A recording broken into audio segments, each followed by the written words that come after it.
நமச்சிவாய். ஜெய் வராகி. உலகம் முழுவதும் வாழக்கூடிய நெக்ஸ்ட் ஜென் நேயர்கள் அனைவருக்கும் நமச்சிவாய் வாழ்த்துக்கள்.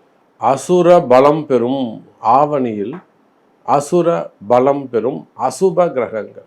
அது என்ன அசுர பலம்? அல்லது பலம் பெறும் தீய கிரகங்கள் அப்படி கூட வச்சுக்கலாம். இந்த ஆவணி மாசத்துல செவ்வாயும் சுக்கிரனும் மிதுனம் கன்னின்னு சொல்லக்கூடிய புதனுடைய வீட்டில் அமைகிறார்கள். பொதுவாக புதனுடைய வீட்டில் அசுப கிரகங்கள் இருந்தால் அது அவ்வளவு சிறப்புடையது அல்ல. ஒரு பேரு புகழ் இதெல்லாம் வாங்கி கொடுக்கும். அவங்க பெரிய ஆளாக இருப்பாங்க, வெளிநாடுகளில் இருப்பாங்க, கடல் கடந்து போயிட்டு கொடிகட்டி பறந்து வாழ்வாங்க. ஆனாலுமே கூட அவங்க வாழ்க்கையில் அடிக்கடி சில திருப்பங்கள் வந்து சேரும், மாற்றங்கள் வந்து சேரும். ஒரு மன மகிழ்ச்சி இருக்காது, ஒரு மனசில் ஒரு நிம்மதி இருக்காது, தேவையில்லாத கஷ்ட நஷ்டங்கள், அப்புறம் அடுத்து என்ன பண்ணுறதுன்னு தெரியாது. ஒரு லெவல் வரலும் வளர்ந்துருவாங்க, அந்த லெவலுக்கு மேலே அவங்க கிராஸ் பண்ண முடியாது. ஒன்றுமே இல்லாமல் இருந்த சமயம் நான் ஜீரோவாக இருந்தேன், பட்டு கிடுகிடுன்னு ஒரு 5-10 வருஷத்தில் ஒரு நல்ல ரேங்க், ஒரு நல்ல இடத்த ரீச் பண்ணிட்டேன். சொந்த வீடு, வாசல், 2-3 சொத்து எல்லாமே இருக்குது. பட் இதை கிராஸ் பண்ணி நான் மேலே போகணுன்னு நினைக்கிறேன், பட் அது முடியல. இங்கே தான் நான் அடி வாங்குறேன், வாங்குறேன் அப்படின்லாம் சொல்லுவாங்க. அப்போது மிதுனம் கன்னியில் செவ்வாய் சுக்கிரன் இருந்தால் அவங்களுக்கு என்ன ஆகுதுங்க? வாழ்க்கையில் பல தடைகள் ஏற்படுகிறது. இது யாருக்குன்னா மிடில் கிளாஸ், அதை கிராஸ் பண்ணி நெக்ஸ்ட் லெவலுக்கு போகணும்னு யாரெல்லாம் ஃபீல் பண்ணுறாங்களோ அவங்களுக்கு தான் இது பொருந்தும். அதே போல் நான் ரொம்ப கஷ்டத்தில் இருக்கிறேன், ஒரு ஸ்டார்டிங் ஏஜ் ஒரு 24 வயசு 27 வயசு, வாழ்க்கையில் முன்னுக்கு வரணும்னு துடிக்கிறாங்க பார்த்தீங்களா பசங்க, அவங்களுக்கும் இது பொருந்தும். வயோதிக பருவத்திற்கு இது பொருந்தாது. அப்போ மிதுன செவ்வாய் கன்னி சுக்கிரன், இதோட கூட சனியுடைய பார்வை. சனிக்கு கேந்திரத்தில் 3 கேந்திரங்கள், சனிக்கு 1, 4, 7, 10ஆம் அதிபதி 5. அப்போ 4 சனிக்கு 4 கேந்திரமும் வேலை செய்யுது. அது இப்போ எப்படி எடுத்துக்கலான்னா, பலம் பெறும் அசுப கிரகங்கள். இது பலம் பெற்றதுன்னா ஒரு சில இடங்களில் உங்கள் ஜாதக பிரகாரம் அது விபரீதமாக ராஜயோகத்தையும் கொடுக்கும், விபரீதமான மாறுபட்ட தலைகீழான பலன்களையும் அது கொடுக்கும். இதில் 50% இருக்கும், அதில் 50% இருக்கும். இதெல்லாம் உங்கள் பர்த் சார்ட், உங்களுடைய பிறவி. இப்போ உங்களுக்கு என்ன தசாபுத்தி நடக்குது, அந்த தசாபுத்தி உங்களுக்கு ஃபேவரபுளாக இருக்கா? ஃபேவரபுளாக இருந்தால் அடித்து தூள் கிளப்போம், தட்டி தூக்கும், நல்லா அதிர்ஷ்டத்தை கொடுத்துரும், வாரி வழங்கிடும், நல்லபடியாக கொண்டு போகும், மன மகிழ்ச்சி, ஒரு ஏற்றம், அது எல்லாமே வந்துடும். சப்போஸ் அந்த தசாபுத்தி நல்லா இல்லாமல் இருக்குனாக்கா, நான் சொன்னதுக்கு அப்படியே ஜஸ்ட் அகைன்ஸ்டாக மாறுபட்ட பலன்களை அது கொடுத்து விடும். அப்போ இவ்வளோ கஷ்டங்கள் இருக்குது. இதில் இந்த செவ்வாய் சுக்கிரன் குரு சனிக்கு கேந்திரங்களில் இருக்கக்கூடிய அசுப கிரகங்கள் உங்களுக்கு என்ன பண்ணுதுன்னு பார்க்கணும். மெயினாக இதில் பில்டர்ஸ் அந்த தொழில் செய்யக்கூடியவங்க, கன்ஸ்ட்ரக்ஷன் ஃபீல்டில் இருக்கக்கூடியவங்க, கான்ட்ராக்ட் பிஸ்னஸ் எடுத்து பண்ண, ரோடு பில்டிங்கு அல்லது ரோடு ஒர்க்கு, இப்போ நம்ம நிறைய பார்க்குறோம், மெட்ரோ, அது மாதிரியான அரசு கான்ட்ராக்டு, ட்ரைனேஜ் கான்ட்ராக்டு, அந்த மாதிரி கான்ட்ராக்ட் பிஸ்னஸ் பஞ்சாயத்தில், அது மாதிரி கான்ட்ராக்ட் பிஸ்னஸில் ரோடு கான்ட்ராக்டில் பிஸ்னஸ் எடுத்து பண்ணக்கூடியவங்க.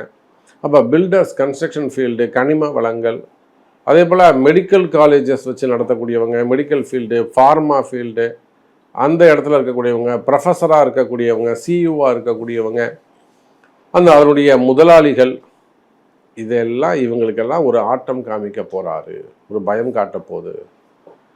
அப்போ இது போக தனித்தனியாக ஒவ்வொரு ராசிக்கும் எப்படி இருக்குன்னு பார்க்கலாம் வாருங்கள்.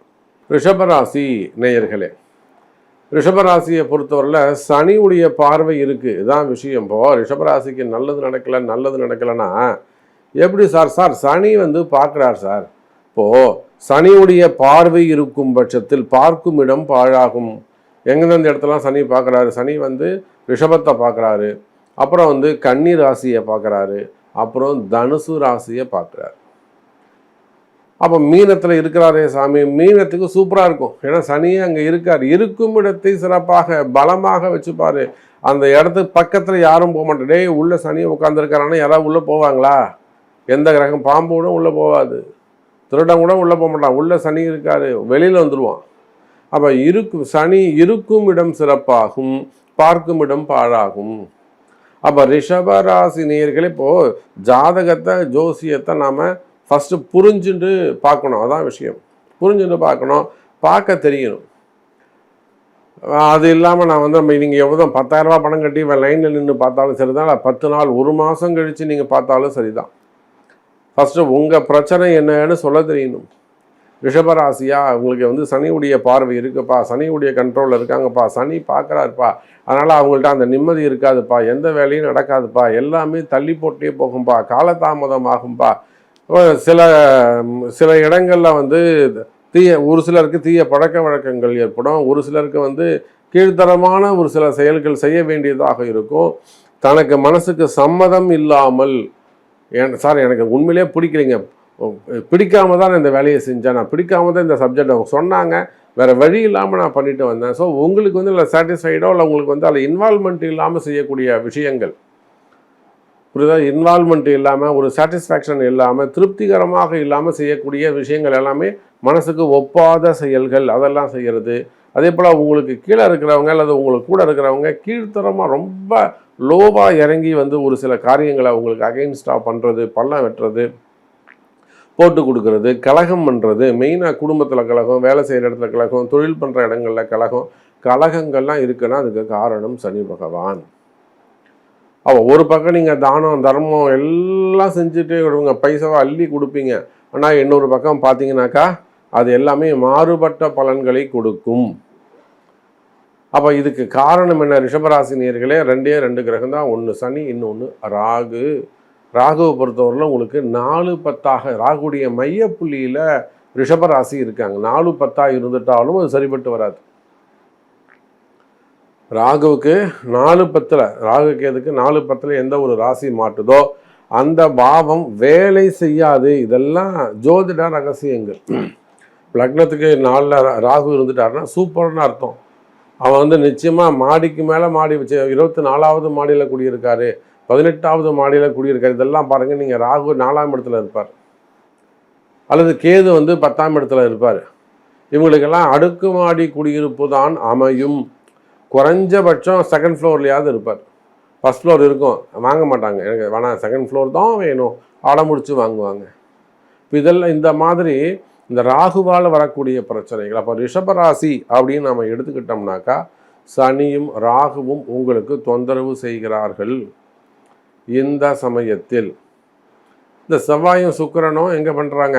ராசிக்கு 12ஆம் அதிபதி 2வது வீட்டில், 12ஆம் அதிபதி 2வது வீட்டில் இருக்காருன்னா தனஸ்தானம் பலப்பெறுகிறது, சுப விரயங்கள் ஆகும். இப்போ என்ன பண்ணுவீங்க? வீட்டில் கல்யாணத்தை பற்றி பேசுவீங்க, 60ஆம் கல்யாணத்தை பற்றி பேசுவீங்க, 80வது கல்யாணத்தை பற்றி பேசுவீங்க.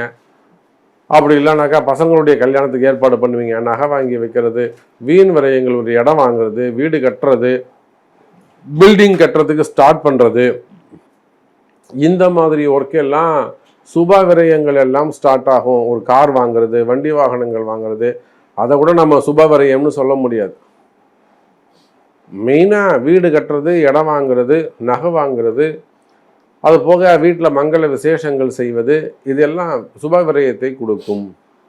அப்போ ரிஷபராசி நேயர்களே, உங்களுக்கு என்னெல்லாம் பிரச்சனைகள் உள்ளதோ அது எல்லாத்துக்கும் காரணம் இந்த சனியும் ராகுவும்.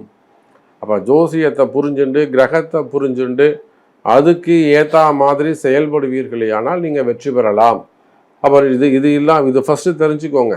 நீங்கள் எவ்வளோ பெரிய ஜோசியர்கிட்ட போய் நீங்கள் பார்த்தாலும் சரி தான், இந்த மாதிரி உங்களுக்கு புரிகிற மாதிரி சொல்ல தெரியணும். 2வது இதுக்கு பரிகாரங்கள் சொல்ல தெரியணும், பரிகாரங்கள் எடுத்து செய்ய தெரியணும். அப்புறம்தான் மற்ற இடங்கள், மற்ற பாவங்கள்லாம். அதனால் இதை ஃபஸ்ட்டு புரிஞ்சுக்கோங்க. அடுத்த குடும்பஸ்தானத்தை பற்றி நான் உங்களுக்கு சொல்கிறேன்.